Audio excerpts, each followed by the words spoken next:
this is Jacob from the scalability team. In this video I'm going to give a demonstration of an idea of how we could make GitLab CI clones more efficient. Okay, so what happens during a GitLab CI clone? During a CI clone, it needs to, when you run a CI job, it needs to fetch the Git data from the GitLab server.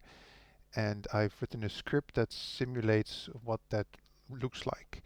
And I have it running against man-in-the-middle proxy, which is going to show us what happens in terms of Git fetch traffic when we do this. So let me run the script. And what this does is it creates an empty repository, and then it runs a fetch for a pipeline I looked up that exists at the moment. And it fetches from localhost, which is the man-in-the-middle proxy that lets us see what's happening. Okay, so that was the fetch. You can see it fetched exactly one thing, which is and it fetched it by name of the pipeline.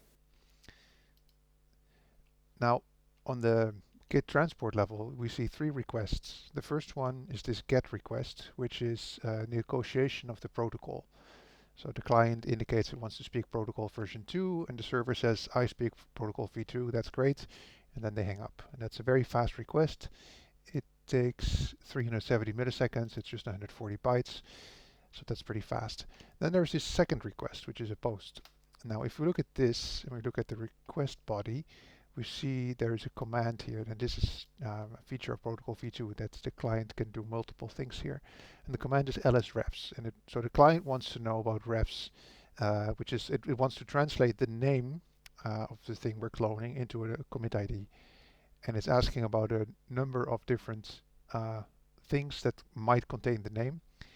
And then the server comes back with a list of things the client might be interested in, which is this ref, but also a bunch of stuff about tags we don't care about. Now that took 800 milliseconds, and okay, I can't read the size here, but it's, oh, here we see it. So this is 200 kilobytes of data. So that was ls-refs. And then the final part is a bit slow for man-in-the-middle proxy because it's big. You can do it. Come on. Okay, I'm not going to wait for that.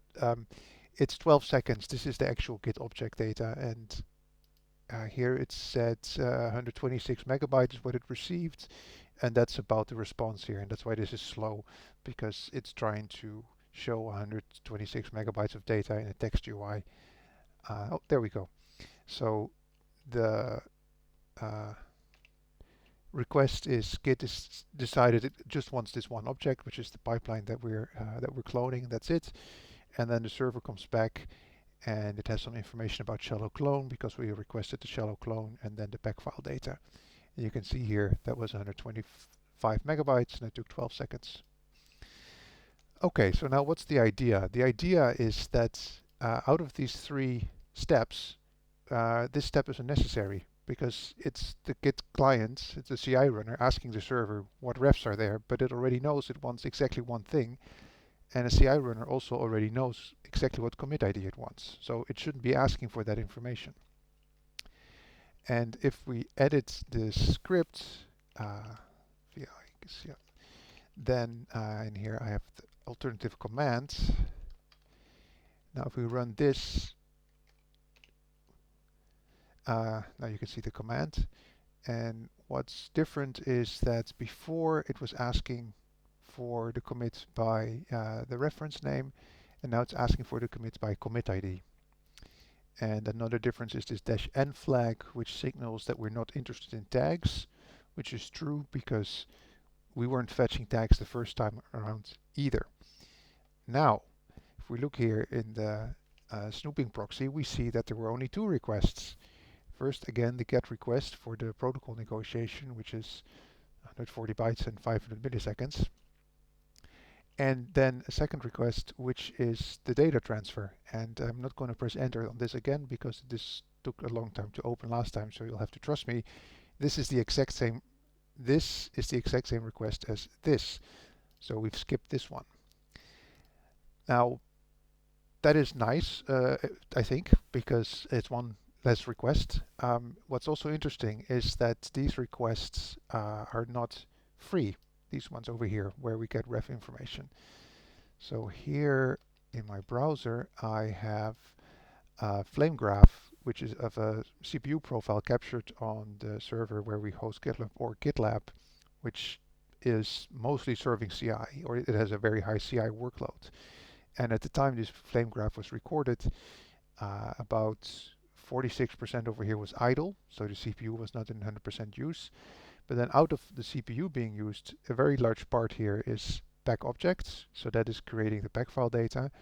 And then here's upload back, so that's 12% out of the non-idle time. And if we go up here, we see ls refs. And this, if you read this Git source code, this corresponds directly to the middle request. So these requests on the server are this chunk of CPU. And so here we see it's 12% and the idle time was 46, or let's say 47%. So if we go to the calculator, 46% idle, so that is 54% non-idle, and then 12% of that is 22%.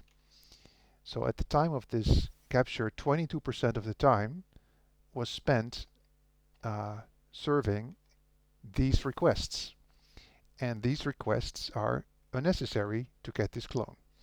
And that was the idea I wanted to demonstrate. Thank you for listening and watching.